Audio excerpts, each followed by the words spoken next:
More importantly, it outlines all the specifics of every Genocide Jack case in exceeding detail. According to the file, there appear to be two defining characteristics in every Genocide Jack case. The first is that a bloody message is found written at the scene of every murder. Oh, that's right. Booblust. No. It's actually bloodlust. But more important is the other characteristic, and it's something that has never been made public. Never made public? What the hell is it? Why don't you tell them, Makoto?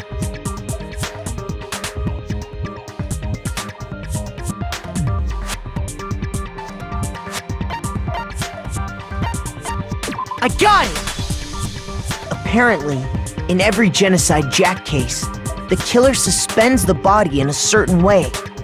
Other than the killer, the only people who know about this are the higher-ups in the police department.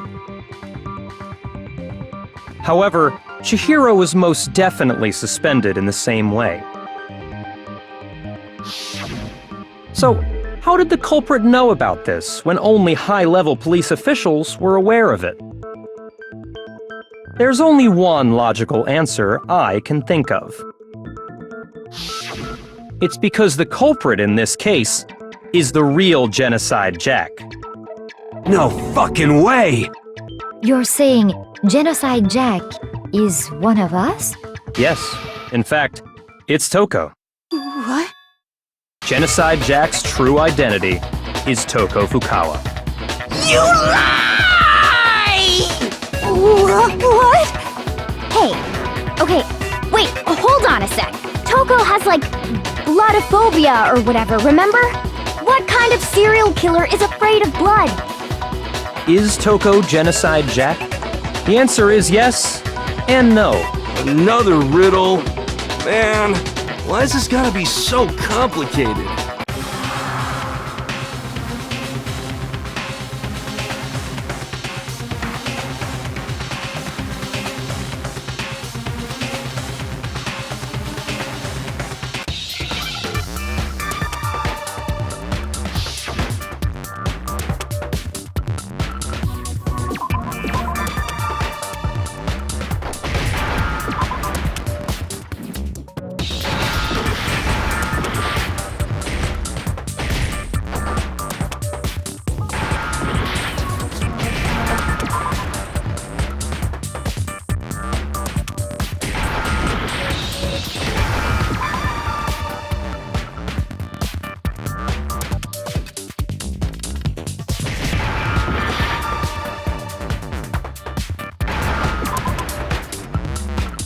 Now I understand! Is it because Genocide Jack has a split personality? Huh? I think I read that somewhere in the file, too. They thought that the suspect might have, what did they call it? Dissociative identity disorder. Oh, okay. But still, to go and say that about Miss Fukawa is... Perfectly acceptable. Toko's strange behavior after seeing the body is proof enough that she has a split personality.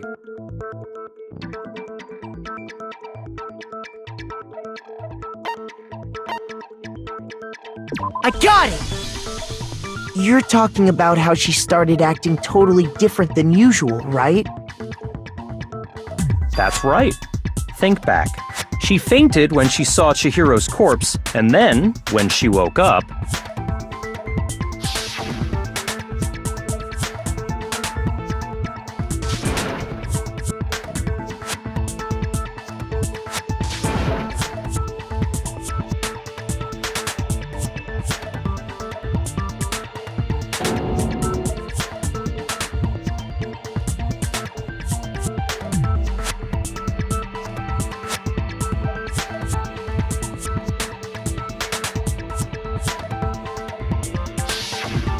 She was acting funny, that's for sure.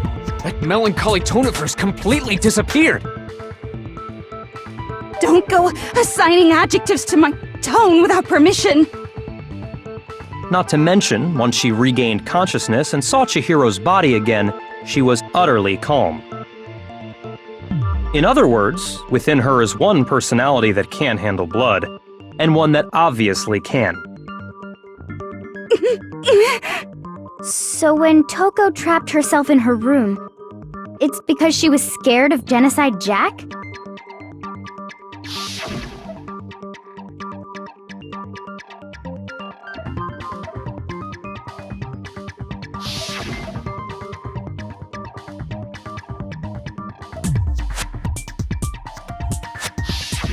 The reason she locked herself in her room wasn't to keep other people from getting in. It was to keep her other personality from getting out. What? Toko was afraid. Afraid of the murderous fiend inside of her. Of killing even more people. How? Yeah. How can you know all this? I do believe you misunderstood her. What she's trying to say isn't, how can you know all this? No. What she wants to know is, how could you tell them? Huh? Last night, just before Monokuma gave his motive speech, Toko and I had a strange conversation. She told me a most interesting story. She said a murderous fiend lived within her, and she was afraid it could appear and attack at any time. And that trepidation is what's caused her to have such a bleak attitude. Isn't that right, Toko? This is all a lie. Right, Toko? You said you wouldn't tell anyone. What? You promised! I can't believe you lied! You have only yourself to blame. You came to me with your tragic little story. I didn't ask you to. This is the real world, not some romantic fantasy fairy tale. Besides, you broke your promise first. You said that as long as you were here, no matter what, you wouldn't let Genocide Jack kill anyone. But in spite of that promise,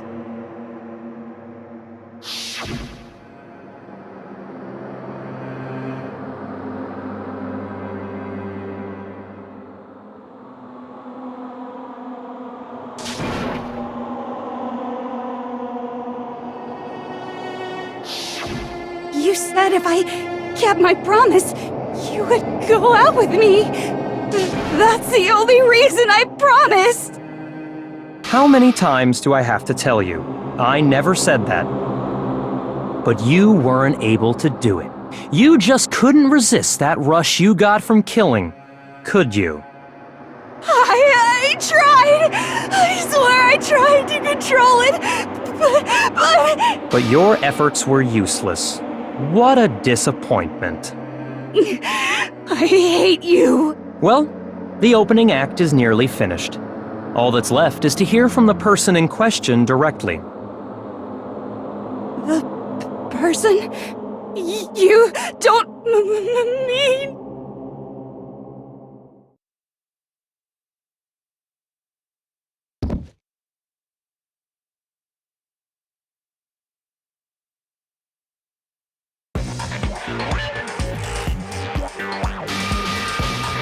Well, hello there! Is it me you were hoping to see? Yes! What the heck? So you figured it out, huh? Well, whatever. What are you gonna do? I'm the ultimate murderous fiend, Genocide Jack! Or better yet, let's go with Genocide Jill! What the fuck is this? Toko, what happened to you? Not Toko, that's a loser name, and what happened is a textbook split personality! So what if one of them happens to be a serial killer? You should turn a blind eye to one's faults.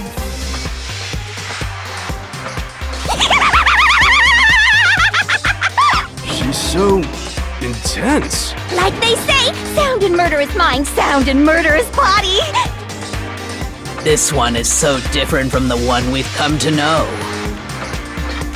Yes, well, the world is composed of a front and a back, you know.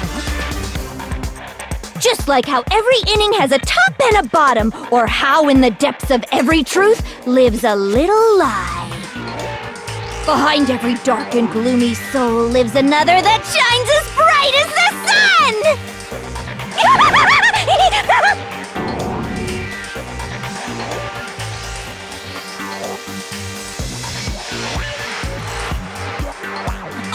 Miss Jack, Jill, can I ask you a question? What's up? Some of us think you might be the mastermind behind our entire situation. What are your thoughts on that? Well, I'll tell you, I am the mastermind of all masterminds! Just kidding! Then it's not true? Of course it's not true! How dare you try to link me to that creepazoid! And another thing, the police and government and society in the outside world are totally powerless! I mean, they just let this idiotic, bloodthirsty maniac go buck wild all over town! Sure, I'm a bloodthirsty maniac, but life is pain, right? To live is to hurt other people. It's a necessary evil if you want to survive. The act of living itself causes pain for everyone. Just kidding again! This should be enough to convince you. This murderous fiend is responsible for Chihiro's death. There's clearly a motive, so there should be no doubt. A motive? Remember what Monokuma told us? If someone didn't murder and graduate within 24 hours, an embarrassing memory or secret would be revealed. Well, let's assume that Toko's secret was about Genocide Jack. If a secret like that came to light, Toko's life would have undoubtedly been forever ruined. So she had a very clear motive to never have that side of herself exposed. Interesting. Very, very, very interesting. But sorry, as much as I hate to admit it, I'm not the culprit. Huh? But I cannot imagine anyone other than you could murder someone in such a bizarre fashion. Maybe so, but nevertheless, it's the truth. Do you really expect any of us to believe you?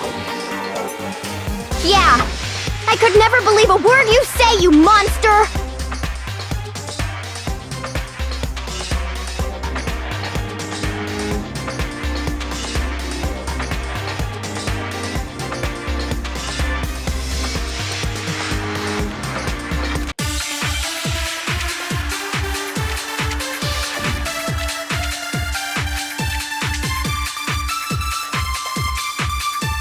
Sorry, but I didn't kill anyone! You say that, but do you really expect any of us to believe it? Perhaps if you had an alibi, that would change things. Oh, an alibi, huh? Now we're talking! When you compare your past murders to this incident, the modus operandi matches completely. What more proof do we need? Give it up. You killed her. You say that, but do you really Perhaps if you had an alibi.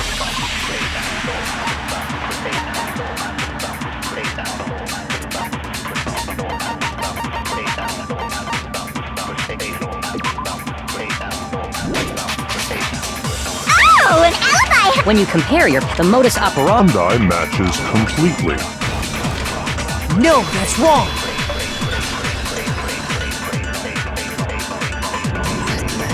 Are the methods of murder really exactly the same? I'm not so sure about that.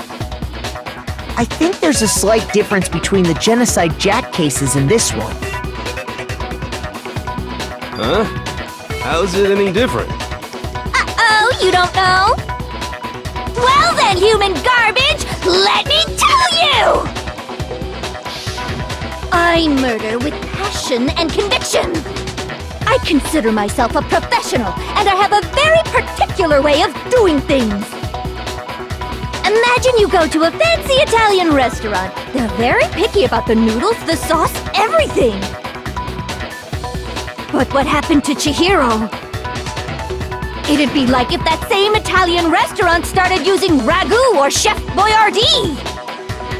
This is no creation of mine! Let me rephrase that in a way that maybe makes more sense. There are two clear differences between the Genocide Jack cases and this one.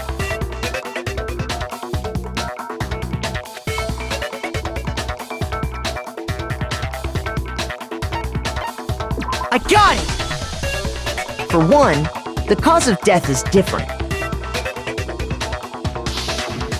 In the Genocide Jack murders, all the victims were killed the same way. According to the case file, they were all apparently killed with a pair of scissors. But Chihiro died from a blow to the head, right? Ah, yes. That is remarkably different from the other murders. Wouldn't it be strange for someone who kills the same way without fail to suddenly change their method? And there's more. One more conflicting detail. That's right! In my recipe of murder, if the bloody message is the tortellini, then the arrangement of the body would be the pesto sauce! Could you please stop comparing killing people to cooking? So, are you saying the other difference has to do with how the body was arranged?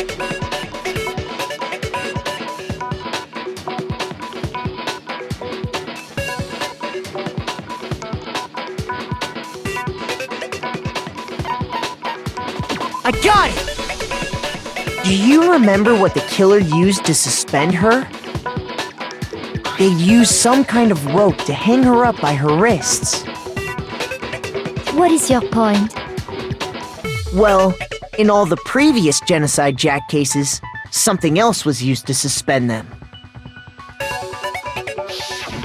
Specifically, pairs of razor-sharp scissors. And guess what? I used my own specially designed scissors for the murders and the arrangement! Like I said, I'm a professional, so naturally I'm very picky about the tools I use. And you know what else? Big Mac said there's two differences, but he's wrong. Big Mac? Are you referring to me? Listen up, Big Mac! There's actually one more difference! Huh? My word, you really didn't notice? Take a look at who the victims were in each Genocide Jack case! There's a pattern there, just waiting to be discovered. A pattern? Figure that out, and it'll be plain as death why I couldn't have possibly killed that little lolly girl.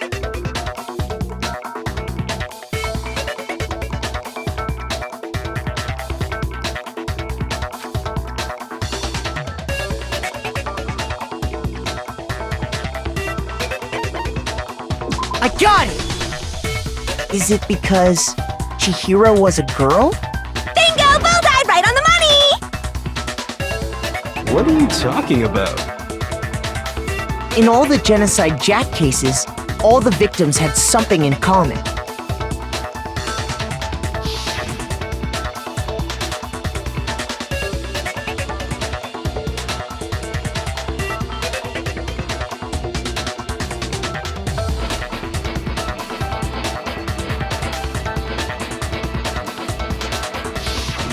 They were all guys? That's right! The people I kill with such passion and conviction are all adorable little men! I can't believe I said it! I'm so embarrassed! The hell is wrong with you? I can't help it! I'm just a full-throttle boy-on-boy fangirl, and the mopey side of me just hates it. But now I'm on the fast track to becoming a full-fledged fan madam! So since Chihiro was a girl and not an adorable little man, you wouldn't kill her? Would an Italian chef suddenly start making ramen just because they're both noodles? Don't be stupid. I have too much passion and conviction to cross that line. That's the absolute reality of the one and only. We get it. You've clearly explained your hobby and your philosophy. But that's not all there is to it. It's a different matter entirely, when you're forced to kill in order to survive. Quiet, lowly cur! Lowly? Cur? I would never kill for a reason as petty as mere survival. And if by some fluke I did kill to survive, why would I bother with the message and arrangement? It'd make me the obvious suspect! That does make some amount of sense.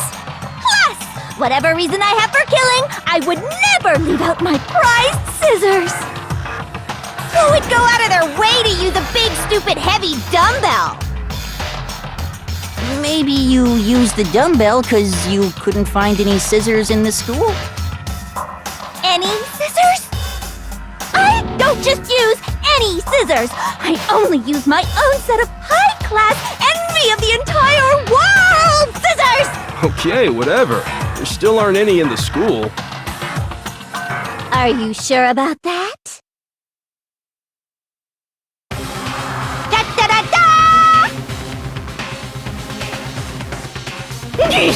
She's fully equipped!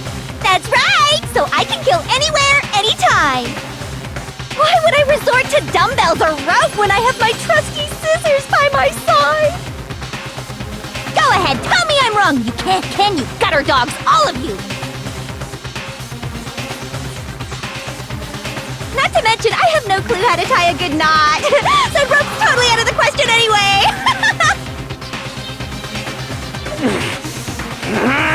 I have no idea what's going on anymore! Could such a heinous villain really be innocent? But the body really was suspended, right? And nobody but the police knew about that. Yeah! That's why we figured it had to be the real deal, and not some copycat killer or whatever.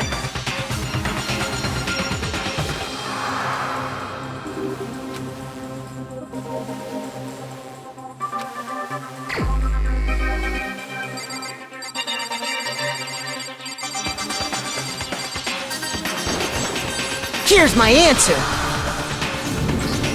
Byakuya, it's possible you could have found out, isn't it? You'd have no problem gaining access to classified government documents or internal police records. Plus, you'd already looked through the Genocide Jack file before this all happened, hadn't you? Are you saying Mr. Togami did it? Then the reason he pushed the theory of Genocide Jack being the killer so hard was because he wanted to pin the crime on her. So, he rearranged the scene to disguise it and make it look like I put my stamp on it! The adorable glasses man was behind it all! Oh, I'm on fire! Well, Byakuya, what's your response? I see. So now the suspicion falls on me. Then I must ask, when would you say I began acting suspicious? Surely you must have an answer. Looking back and thinking about it now, the way you were acting right before we discovered the body was a little strange.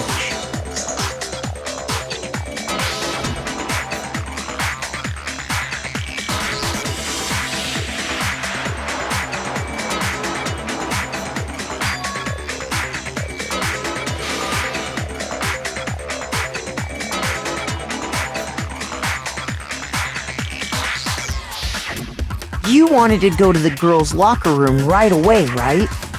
But since you're a guy... I should have naturally thought of the boys' locker room first. Is that what you want to say? The victim was Chihiro, a girl. Hence why I said we should check the girls' locker room. Nothing strange about that, I'd say. On the contrary, there's something very strange. Okay then, what's so strange about it? Go ahead, share with the rest of the class.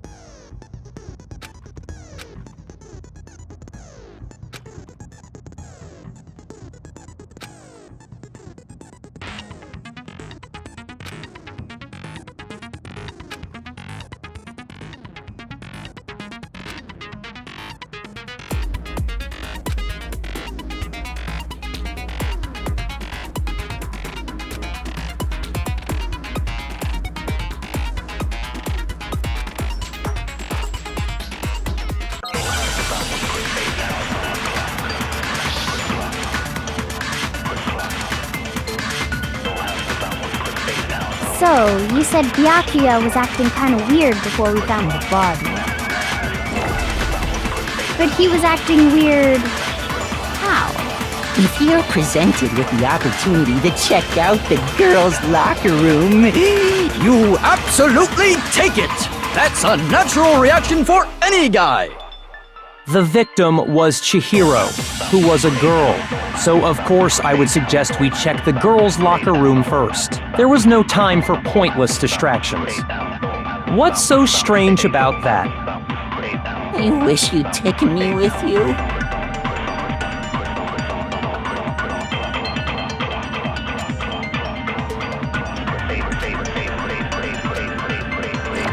So, you said Byakuya was acting kinda weird before, but he was acting... If you're presented with the opportunity, That's unnatural! The victim Was Chihiro. No, that's wrong!